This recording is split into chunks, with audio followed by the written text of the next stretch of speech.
Ya, maraknya kebakaran hutan dan lahan di Kabupaten Kota Waringin Timur, Kalimantan Tengah diduga kuat sengaja dibakar untuk membuka lahan pertanian.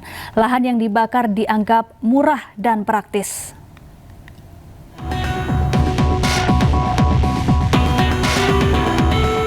Ruas jalan Trans Kalimantan penghubung Sampit Palangkaraya tertutup asap tebal akibat terjadinya karhutla di Jalan Cilikriwut kilometer 8, 10, dan 13. Total luas lahan yang terbakar ini diperkirakan mencapai belasan hektar. Arus lalu lintas kendaraan terhambat karena jarak pandang yang sangat pendek sehingga pengendara yang melintas harus ekstra hati-hati. Petugas gabungan dari BPBD, Damkar, Manggala Agni, serta TNI Polri bekerja keras untuk bisa memadamkan api. Pemadaman terkendala oleh minimnya sumber air sehingga petugas tidak bisa bekerja maksimal. Pemadaman harus terjeda menunggu datangnya pasokan air yang didatangkan menggunakan mobil tangki. Kondisi lahan yang sangat kering membuat api cepat membesar dan terus merembet membakar vegetasi dan tanaman yang ada di lahan. Tapi ada juga yang disengaja oleh manusia dan rata-rata memang kebakaran hutan dan lahan itu asal muasalnya karena membakar kemudian lalai. Lalu ada kecepatan angin yang luar biasa dari arah tenggara itu yang kemudian cepat melebar. Kami tidak jarang menemukan ya pelaku. Tetapi kalau kami lihat dari melebarnya api itu awal mulanya dari kelalaian. Luas lahan terbakar terus bertambah hingga mencapai 300 hektar. Pemerintah daerah Kota Waringin Timur memutuskan untuk menaikkan status dari siaga menjadi tanggap darurat selama 28 hari. Membakar hutan dan lahan adalah pelanggaran yang tidak bisa ditoleransi. Laporkan pada petugas jika melihat. Dari Kota Waringin Timur, Kalimantan Tengah, Nurmansyah, iNews melaporkan. Pemirsa, kebakaran hutan dan lahan di Kota Palangkaraya, Kalimantan Tengah meluas hingga 57,89 hektar yang tersebar di 4 kecamatan. Kabut asap yang ditimbulkan dari lahan yang terbakar dikeluhkan warga karena mengganggu aktivitas serta kesehatan.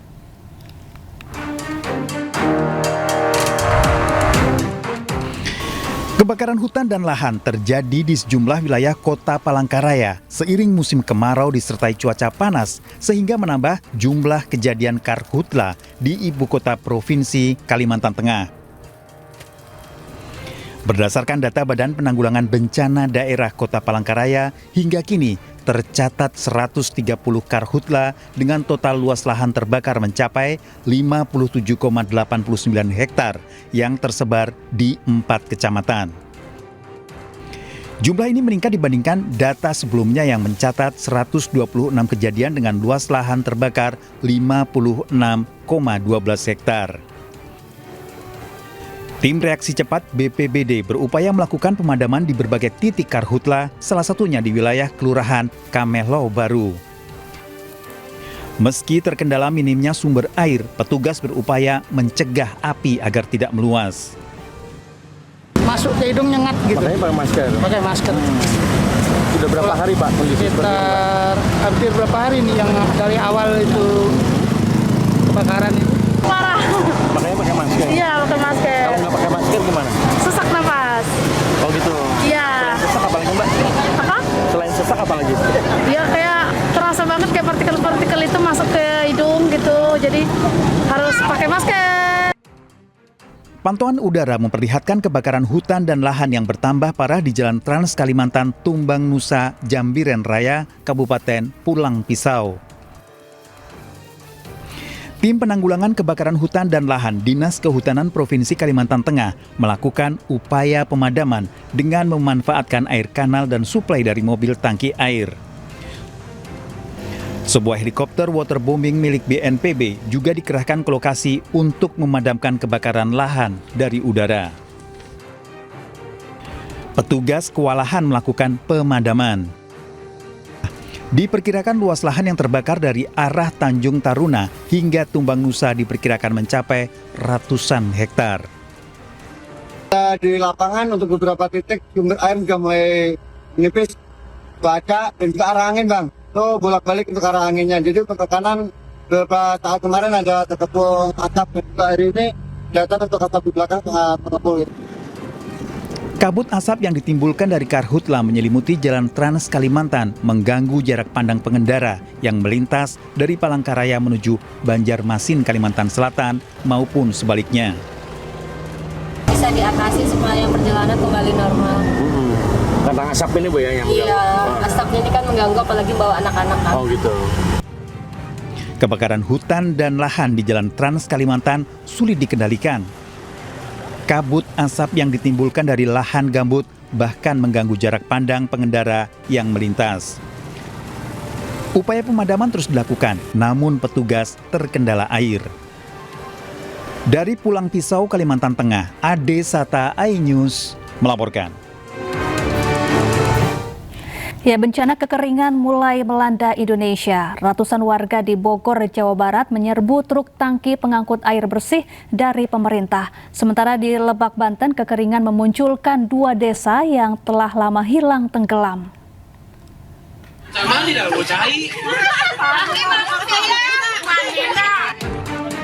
Wajah-wajah ceria warga kampung Cidokom, Kabupaten Bogor, Jawa Barat tidak bisa mereka sembunyikan ketika truk tangki pengangkut air bersih tiba. Sejak beberapa bulan terakhir, sekitar 300 jiwa kesulitan mendapatkan air akibat kemarau panjang. Sebagai respon cepat, pemerintah mengirimkan bantuan air bersih untuk kebutuhan sehari-hari warga. Di Kabupaten Lebak, Banten, kemarau panjang memunculkan kembali 2 desa yang telah lama hilang. Sisa-sisa bangunan, ruas jalan hingga hamparan sawah yang dulu menjadi sumber kehidupan warga kini muncul kembali setelah tertutup genangan air. Banyak kenangannya gitu di sini tuh. Sekarang kan cuman bisa lihatnya doang gitu kan. Saya di sini kan 24 jam di sini, cuman bisa ngeliatin kampung bekas sendiri gitu kan. Biasa ramai jadi sepi gitu. Sebelumnya, kedua desa ditenggelamkan untuk pembangunan bendungan Karyan. Musim kemarau menyebabkan debit air turun hingga memunculkan kembali kedua desa yang telah lama tenggelam. Dari Kabupaten Bogor dan Lebak, Wildan Hidayat, Peby Febrianto, iNews melaporkan. Pemirsa, minimnya akses kesehatan masih dirasakan sebagian saudara-saudara kita di negeri ini. Seperti di Kabupaten Kuningan, Jawa Barat, ratusan warga rela antre hingga berjam-jam demi pemeriksaan gratis oleh dokter spesialis.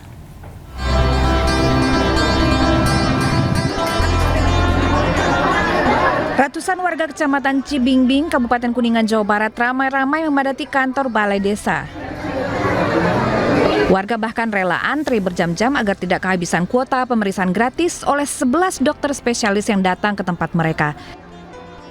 Lokasi yang jauh dari perkotaan dan minimnya ketersediaan tenaga medis membuat warga tidak ingin melewati kesempatan ini.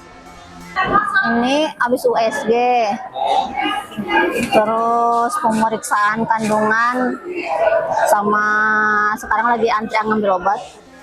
Beragam pelayanan kesehatan bisa dirasakan warga. Boleh dibilang sih dokter turun gunung, tapi kami lebih sukanya dokter kita mengabdi di daerah perbatasan yang memang akses pelayanan ke kotanya jauh. Pemeriksaan kesehatan gratis juga didukung oleh kehadiran puluhan dokter umum yang ikut melayani masyarakat. Dari Kuningan, Jawa Barat, Mahardika, iNews melaporkan.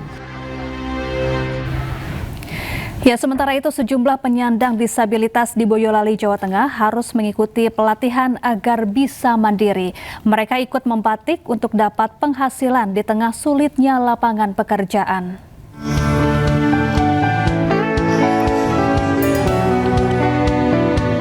Kain putih perlahan menjadi motif batik di tangan Ririn, penyandang tunadaksa asal Boyolali. Selama lebih dari 4 tahun, perempuan ini menekuni pekerjaan membatik di sebuah sanggar inklusi. Keterampilan membatik dan menjahit yang dimilikinya sudah memberikan penghasilan, namun belum mampu memberikan kepastian pekerjaan dengan pendapatan tetap. Ririn pernah berusaha mencari pekerjaan melalui bursa kerja yang digelar tahun lalu, namun upaya ini belum membuahkan hasil. Selain terus membatik, Ririn berharap dapat mengikuti lebih banyak pelatihan kewirausahaan agar mampu membangun usaha yang sesuai dengan kondisi fisiknya sekaligus memberikan penghasilan yang lebih stabil. Keterbatasan fisik bukanlah hambatan untuk terus berkarya. Yang paling dibutuhkan saat ini bukan belas kasihan, melainkan kesempatan yang sama untuk mendapatkan pekerjaan dan mengembangkan potensi yang dimilikinya. Ya kalau saat ini ya alhamdulillah, tapi kalau ada kesempatan untuk pekerjaan yang lebih lagi ya mau. Giarto, penyandang disabilitas yang saat ini menekuni pekerjaan sebagai penjahit rumahan, mampu menjalankan usaha secara mandiri. Berbagai pelatihan pernah diikutinya, mulai dari menjahit, pemasaran digital, hingga tata boga.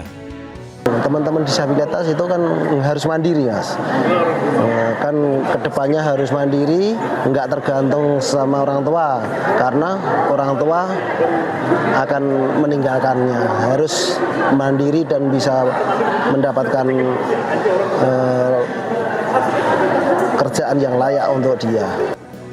25 penyandang disabilitas menerima dukungan Rp250 juta dari Basnas. Bantuan ini meliputi pelatihan keterampilan, pendampingan intensif, hingga fasilitas penempatan kerja yang disesuaikan dengan potensi penerima manfaat.